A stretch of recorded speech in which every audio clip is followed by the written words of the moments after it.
Вітаю постійних та нових глядачів. Я Світлана, і ви потрапили в мій садок. Він знаходиться неподалік від Києва.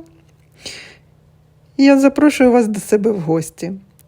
Сегодня мы полюбуемся рододендронами, но не только полюбуемся. Я вам расскажу немного полезных советов по уходу и выращиванию этих довольно капризных, но на самом деле совсем обычных, красивых цветущих кустарников. И покажу два красивых сорта. Может быть, они вас заинтересуют, и вы захотите на весну к себе в сад их приобрести. Будет полезно, красиво и интересно. Идемте смотреть.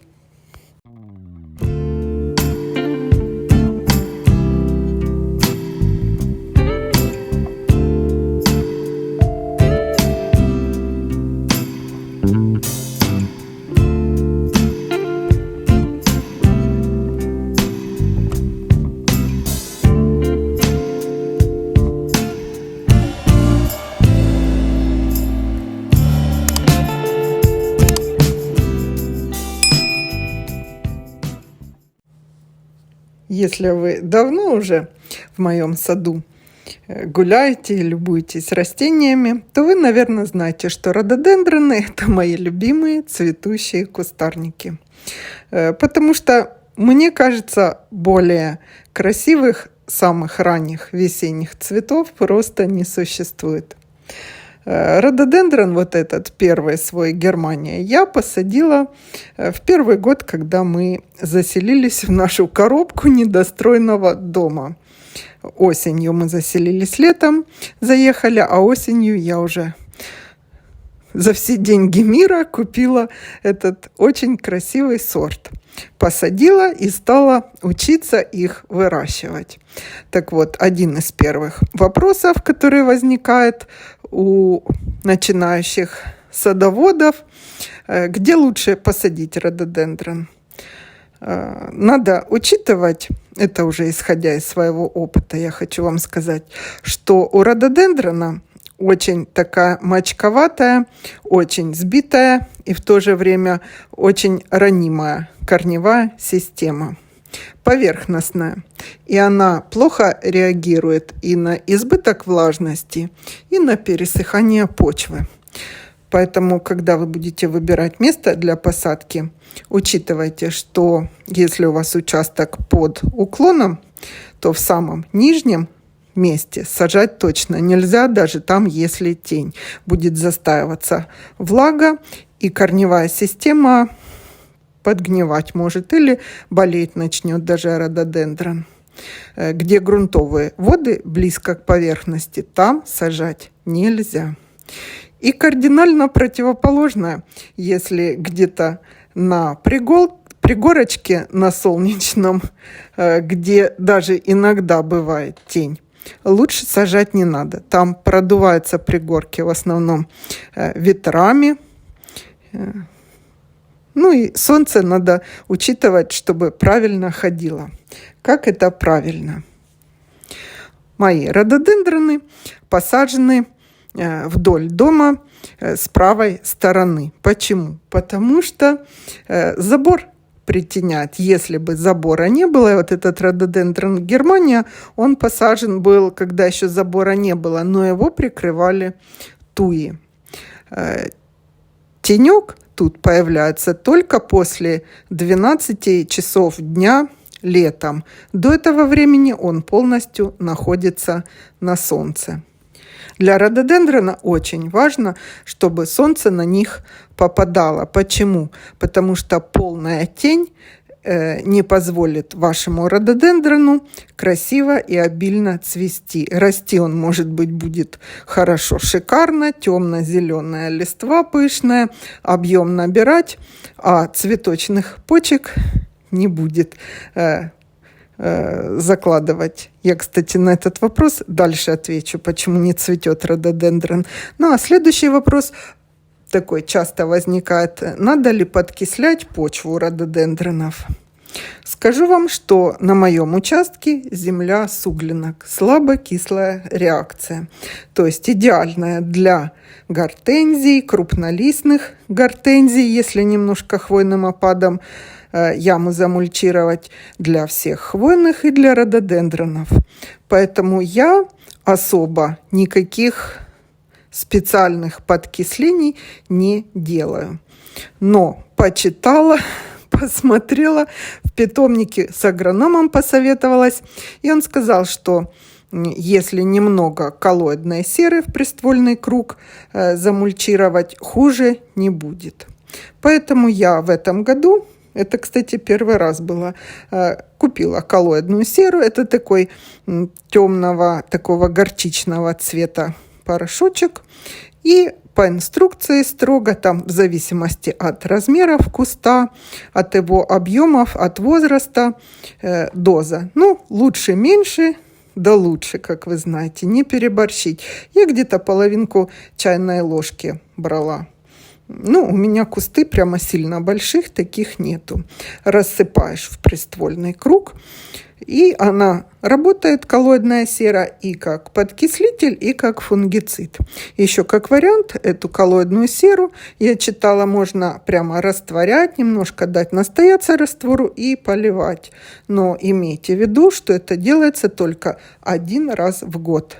Не переусердствуйте с подкислением.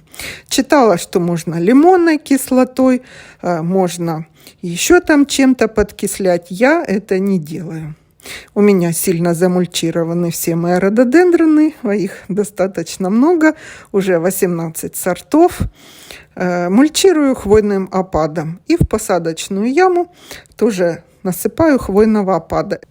Но имейте в виду, что если у вас щелочные почвы, то там надо делать полную замену грунта. Специально для рододендронов покупать. Если песок, ничего страшного. А если глина или вообще чернозем чистый, то там с почвой вам придется заморочиться, поменять, подкислить хвойным опадом. Можно даже купить для голубики и намешать со своим грунтом. Будет, такая же кислая реакция. И желательно вообще купить и проверить. Прибор есть специальный, измеряет кислотность почвы, если вы не знаете, какая у вас почва. Ну и следующий вопрос, который, наверное, чаще всего возникает. Почему не цветет рододендрон? У меня все рододендроны зацвели сами, но причин может быть несколько. Самая первая и самая простая, если у вас просто молодой кустик, он первые 3-4 года не будет цвести, он должен нарастить корневую свою систему, у него корни такие, как мочалка. Я когда пересаживала, или вот вы будете пересаживать, как такая сбитая плотная мочалка. Так вот, если у вас кустик молоденький, вам придется набраться терпения и подождать. Следующая причина такая интересная, и я ее заметила на собственном опыте, что у рододендронов цветение год через год. То есть в первый год, допустим, зацвел он пышно, красиво, а на второй год еле-еле по 2-3 грозди цветов, и непонятно почему. То я хочу вас успокоить. Через год ваш рододендрон будет вот так же активно и ярко и пышно цвести, что не будет видно даже листвы. Через год. Как и фруктовых деревьев, да, некоторые фруктовые есть сильнее цветут. 1 год, а на второй почти нет цветов и урожая. Третья причина – это уже такая чисто агрономная, сильно плотный, утрамбованный, уплотненный грунт. То есть при посадке, при поливе, при мульчировании или по другим непонятным причинам сильно уплотнился грунт, и корни рододендрона, они такие тонюсенькие, волосиночки прямо не могут прорасти, разрастись То есть, поэтому я и говорю, в посадочную яму я насыпаю хвойный опад. Он, перегнивая, создает структуру грунта такую легкую. Прям это получается хвойный перегной. Еще называют, когда перегниет сосновая вот эта игла. Ну и еще одна причина, по которой могут не цвести рододендроны, это неправильное место посадки. То есть или прямо совсем солнце, или, как я сказала, воды грунтовые, подгнивает корневая система. Кстати, еще есть одна причина, по которой он может не зацвести. Когда вы посадили рододендрон, обратите, пожалуйста, внимание, чтобы в конце июля, августа и начало сентября у него был должный полив. С перерывами, чтобы немножко почва подсыхала, но полив должен быть и по кроне, и под корень. Почему? Потому что именно в этот период рододендроны закладывают цветочные почки. Если мало им влаги, они как бы стрессанут, и у них появятся только ростовые маленькие почечки, а цветочных они не закладывают. Такие не очень хитрые, простые причины, по которым может рододендрон не цвести. У всех рододендронов такая структура, что у них не одиночные цветочки, а собраны как бы кистями. По 15, 20, 25 цветов. И смотрятся такие большие яркие гроздья. В зависимости от размера цветочка гроздь это больше или меньше. Что еще? Значит, требует полутенистых, слегка затененных мест, ажурная тень. Самое яркое солнце все-таки надо или притенять у молодых рододендронов, или высаживать какие-то растения. Они очень любят в тени хвойных расти. Сосен, ели. Пересмотрите свои посадки по участку. Как их сажать? Их сажать красиво между собой, чтобы они играли красками. Как акварельные переливы, чтобы были по клумбе. То есть не отдельный куст, но отдельный куст с солитером тоже красиво будет. Но красивее, когда один цвет переходит в другой. И при посадке учитывайте, что рододендроны имеют форму купола зонта. То есть они в ширину растут больше, чем в высоту, что будет разрастаться по сторонам. Нижние листики опадают со временем, не переживайте об этом. В ноги можно посадить хосты. Но это уже тема другого, наверное, видео, компаньоны для рододендронов. Я еще думаю, что очень красиво будет посадить монопосадки. Рододендронов, в принципе, как и роз, монопосадки эффектно так смотрятся. Или такой живой изгороди, но учитывайте, что это все-таки большие цветущие кустарники. И если изгородь из рододендронов, то это, наверное, в поместье прямо. Или в большом красивом саду будет эффектно. Ну и дороговато такая изгородь получится. Если вы сами их не начеренкуете, но имейте в виду, что рододендроны медленно растущие, цветущие кустарники. Поэтому будем любоваться просто массивами из разных сортов. Можно насажать, купить в питомнике и создать прямо клумбу, отдельную зону сада с рододендронами. Ну а сейчас я вам что-то интересное расскажу и за два сорта рододендронов расскажу. Что же интересное? Оказывается, вывели сорта рододендронов совсем недавно. В прошлом году я вот была в питомнике, и мне предложили такие сорта. Я два купила, которым не нужна кислая почва.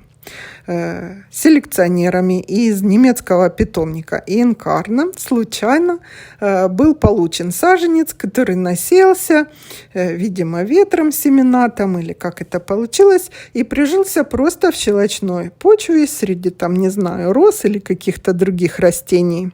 В общем, было принято решение селекционерами скрестить найденное растение с обычным кустом рододендрона, у которого нет иммунитета к щелочной среде к щелочной почве, и полученные уже растения проверять на приживаемость в слабокислых грунтах и в обычных грунтах. Труд, конечно, я вам скажу, довольно большой, кропотливый. Вот 25 лет они этим занимались, но у них получилось. Упорство немецкое, скрупулезность взяла верх. Появились сорта, которые очень, скажем так, дружелюбны к таким почвам, к простым садовым. Энергичный рост имеют, здоровый вид и растут даже в слегка глинистых почвах. Корневая система у них более жесткая, более устойчива к засолености грунта. В общем, ищите на рододендронах или спрашивайте у менеджера рододендроны инкарно. Эти сорта, кстати, уже и награды там определенные свои получили. Один из таких рододендронов был у меня куплен Pushy Purple. Сейчас за этот сорт я вам расскажу. Так вот, рододендрон Pushy Purple гибридный, компактный, средних размеров куст, где-то 140 на 120. Но имейте, что 140, имейте в виду, это в ширину, не в высоту. Среднерослый. Имеет трехцветные цветы. Белый, розовый и желтые цвета. Растет у меня, видите, вот тут вдоль забора.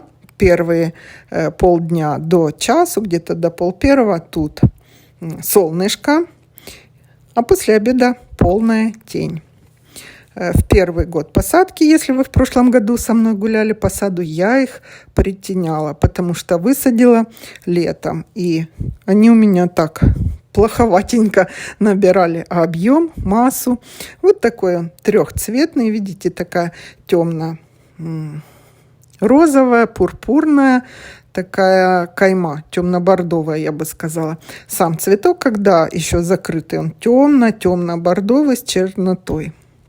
Единственное у меня в этом году, что с ним было, лист лимонного цвета весной. И я все-таки вот ту коллоидную серу под него подсыпала. Как-то я не знаю, что помогло, или он просто акклиматизировался, в себя пришел. Стали листья нормального, обычного зеленого цвета. Не темно-зеленого, а зеленого. Очень красивый рододендрон благодаря своим таким цветам. Я бы сказала, что цветок у него достаточно большой, но не гофрированный край у лепестка. Есть у рододендронов гофрированный, у него такой обычный. Но сами лепесточки у цветка длинненькие. Такая эффектная полоска по центру, 5 лепестков. Тычинки с такими бусинками на краях. Сорт очень понравился. Надеюсь, в этом году будет такое заслуженное, красивое цветение. И следующий сорт Перси Вайсман. Но это не инкарно, то есть ему нужны почвы кислые. Посадку именно этого рододендрона я снимала 2 года назад. Я на видео оставлю ссылку, посмотрите. И вот так он растет, цветет. Единственное, в этом году он пострадал от поздних заморозков. Я вам показывала, рассказывала, что пышное цветение было ровно 1 день. Вот это еще кустик не весь расцвел, а когда весь и красивый, он у меня 1 день только. Я смогла полюбоваться. Значит, размеры этого кустика где-то 120 на 140, он немножко меньше. Кстати, по тому, какой будет размер у рододендрона, можно судить по листу. Видите, лист тут намного меньше, чем у предыдущего сорта. Значит, и кустик будет меньше.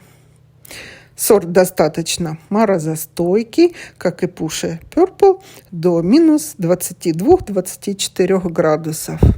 Я их укрываю от снега, чтобы кусты не разломались. В дальнейшем не знаю. Может быть, когда куст будет более крепкий, ветви чуть наберет силу, может быть, укрывать не буду.